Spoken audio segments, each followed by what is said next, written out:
boleh sampai kepada kita hari Minggu ini diambil dari Kitab Keluaran 6 ayat 1 sampai ayat 7. Saya bacakan dari sini yang pengutusan Musa. Selanjutnya berfirman Allah kepada Musa, "Akulah Tuhan. Aku telah menampakkan diri kepada Abraham, Ishak dan Yakub sebagai Allah yang Maha Kuasa, tetapi dengan namaku Tuhan aku belum menyatakan diri. Bukan saja aku telah mengadakan perjanjianku dengan mereka untuk memberikan kepada mereka tanah Kanaan, tempat mereka tinggal sebagai orang asing. Tetapi aku sudah mendengar juga orang-orang Israel yang telah diperbudak oleh orang Mesir, dan aku ingat kepada perjanjianku. Sebab itu katakanlah kepada orang Israel, Akulah Tuhan. Aku akan membebaskan kamu dari kerja paksa orang Mesir, melepaskan kamu dari perbudakan mereka, dan menebus kamu dengan tangan yang teracun dan dengan hukuman yang berat.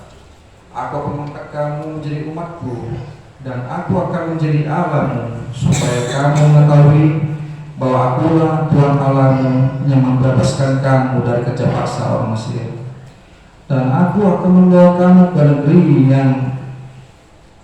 yang dengan sumpah telah berjanjikan memberikannya kepada Abraham, Ishak dan Yakub. Dan aku akan memberikannya kepadamu untuk menjadi milikmu. Akulah Tuhan." Dan bisa firman Tuhan kita nyanyikan firman menjadi terang. Firman-Mu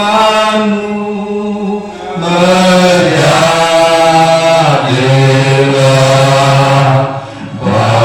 bagi hidup kami, oleh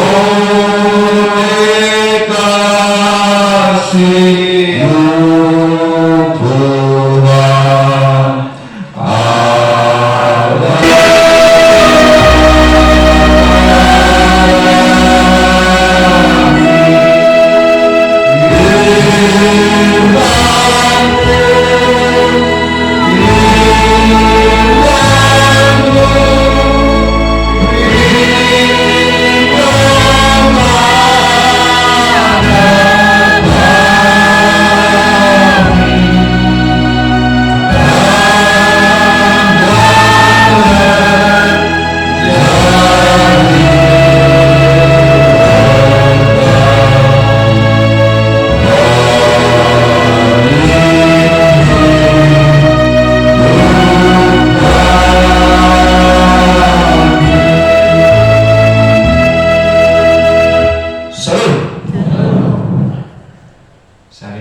Semangat baru, tahun baru. Shalom. Shalom.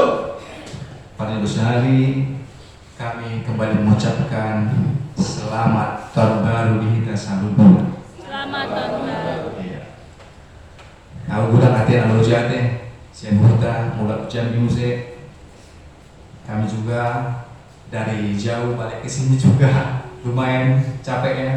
Tapi kita mau bicara tentang tema hari ini, Allah yang membebaskan debata Nabalahot. Kita ingatkan kembali bagaimana Allah membebaskan kaum pilihan, umat pilihannya, bangsa Israel dari perbudakan bangsa Mesir kurang lebih 340 tahun lamanya. Luar biasa cara Tuhan untuk menggerakkan hati Raja Firaun ketika itu supaya bangsa Israel ini dibebaskan dari masa perbudakan. Siapa yang menjadi pemutusannya itu? Nabi Musa. Kita mungkin bisa melihat bagaimana perjalanan Nabi Musa bersama dengan Harun menghadap Raja Firaun untuk membebaskan bangsa pilihan Allah itu, bangsa Israel. Mungkin kita pernah nonton film ya, ada yang pernah nonton film ya? Bangsa Israel dilepaskan dari perbudakan bangsa Mesir. Ada? Pernah nonton filmnya? Ayo coba matuju kita. Ada yang nonton kita? film bangsa Israel lepaskan dari perbudakan? Belum. Ada filmnya, nanti ditonton. Buka YouTube, ada bagus filmnya. Ketika itu dia mohon kepada Raja Firaun agar kiranya bangsa Israel ini dilepaskan dari perbudakan bangsa Mesir. Sudah begitu lama, dengan kesakitan, dengan penuh duka, segala macam telah dirasakan oleh bangsa Israel. Bagaimana Musa membujuk kembali Raja Firaun untuk membebaskan mereka keluar dari tanah Mesir. Apa yang mau kita petik amanginan? Allah yang membebaskan.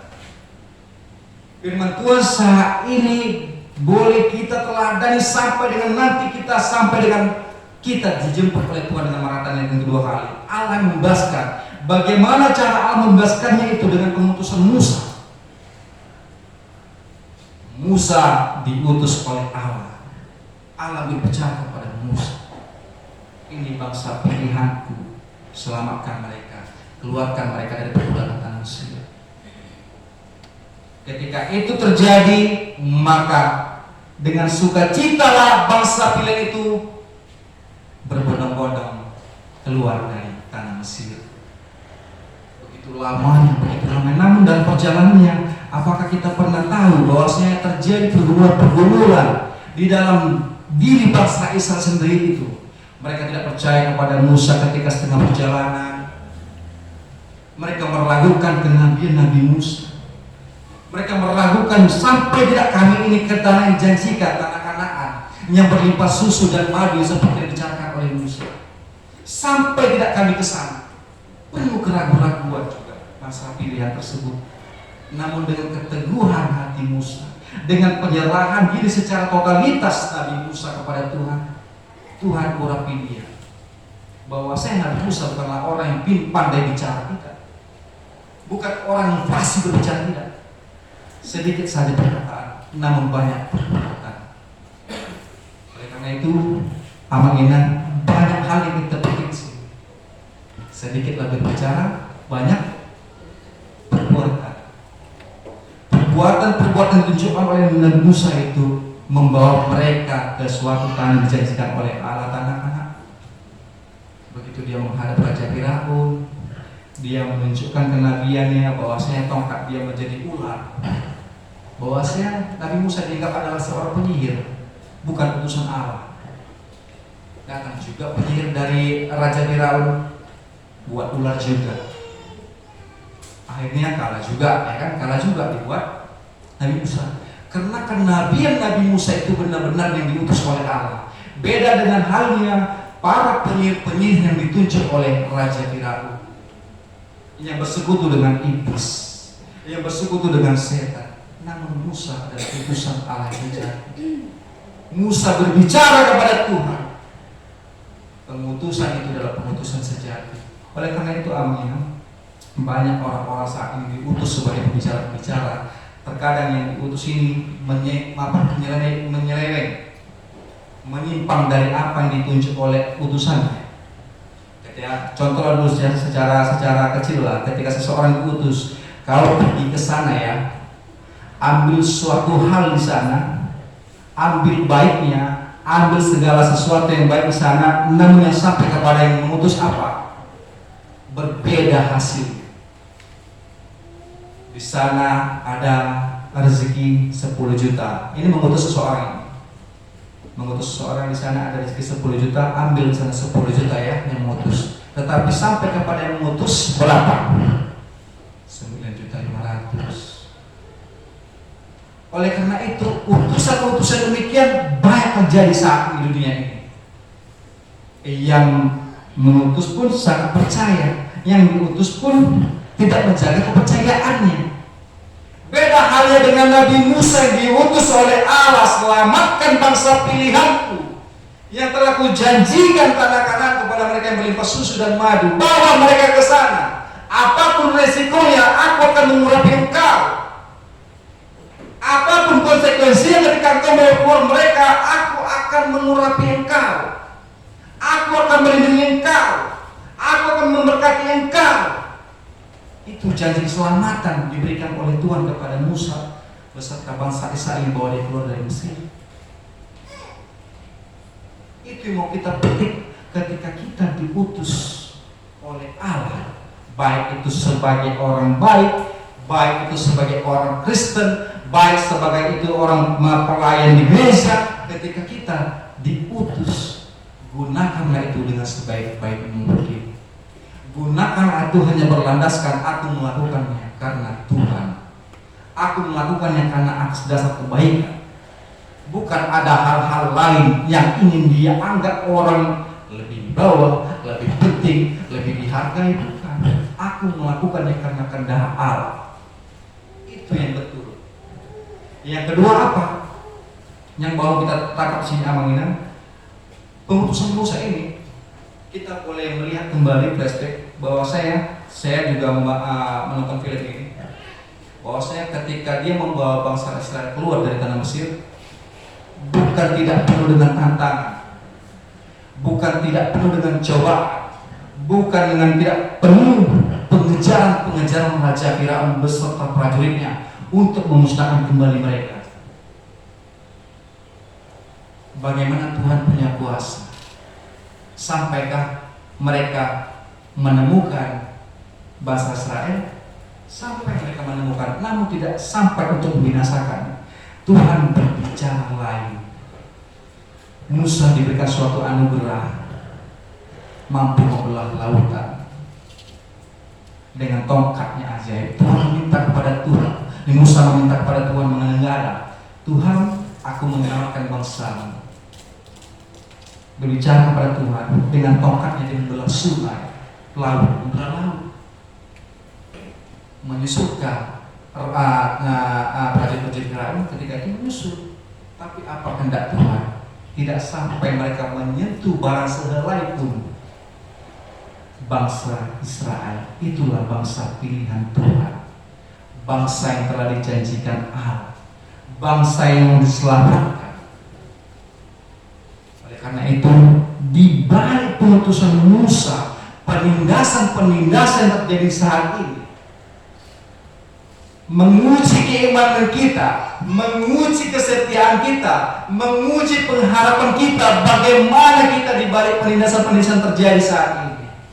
Bahkan bagaimana ketika kita dizolimi orang lain, ketika kita tidak mempunyai kemampuan lagi, menginang Apostol Paulus, Tuhan menguji kita saat ini.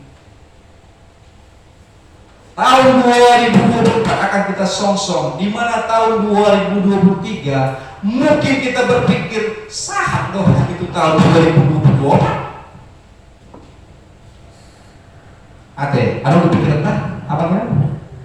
Di bagas harta ada sah dohan itu tahun 2024 Tuhan, dengan keadaan seperti Juliana Misionari, dengan keadaan gereja saat ini, sampaikah kami Tuhan ke 2024, 2023 kami dengan baik pergumulan? Tuhan mau katakan saat ini bersama-sama dengan kita, gereja Petra masih berdiri karena Tuhan, bukan karena kita. Amin.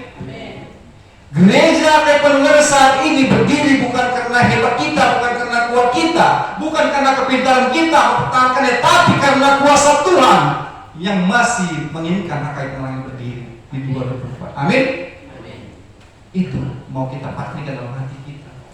Di balik kejadian pergumulan terjadi 2023, penindasan, kesewenangan yang dilakukan oleh orang-orang oknum tertentu kepada kita, namun Tuhan mau katakan, aku mengutus engkau jemaat kepenerangan, teruslah beribadah, memuji aku Allah, aku Tuhan, kata Tuhan.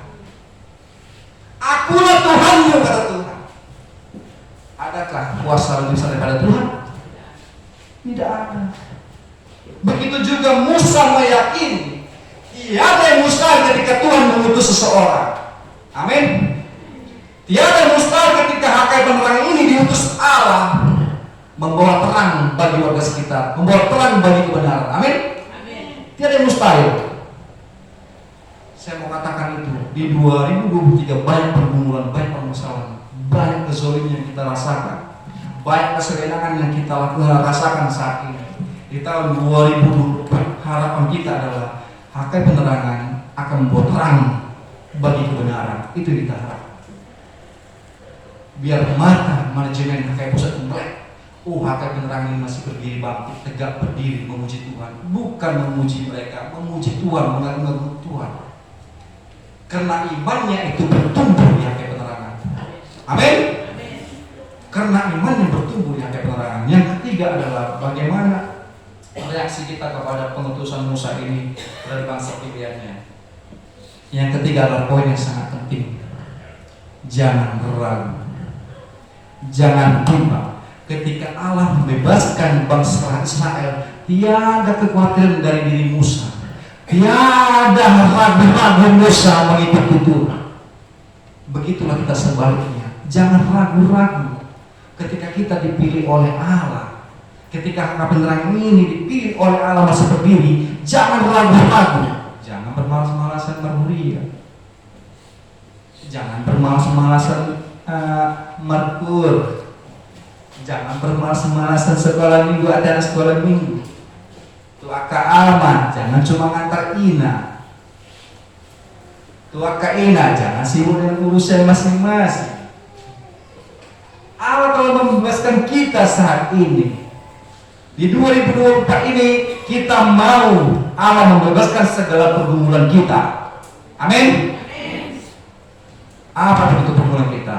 Baik itu pergumulan ekonomi, baik pergumulan anak, baik pergumulan suami, baik pergumulan rumah tangga, baik pergumulan apapun itu. Allah membebaskan itu semua. Allah mengangkat akan perang ini penuh dengan sukacita. Amin. Itu yang mau diharapkan Allah kita saat ini. Allah membebaskan. Firman Tuhan saat ini, pengutusan Musa menjadi reaksi kita dalam kehidupan nyata. Bagaimana pengutusan Musa ini kepada bangsa Israel, bagaimana HKI Penerangan ini ke depannya menjadi yang militan, menjadi yang layak diperjuangkan, menjadi layak dipertahankan di tengah ombak dan badai. Nangga melusan akal. Tidak mau tolong nyanyikan tidak mau? Nanggung langsung. Dengan setengah nada aja, kita hayati sama-sama. Dengan setengah nada yang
terjadi, harus tergenapi. Amin.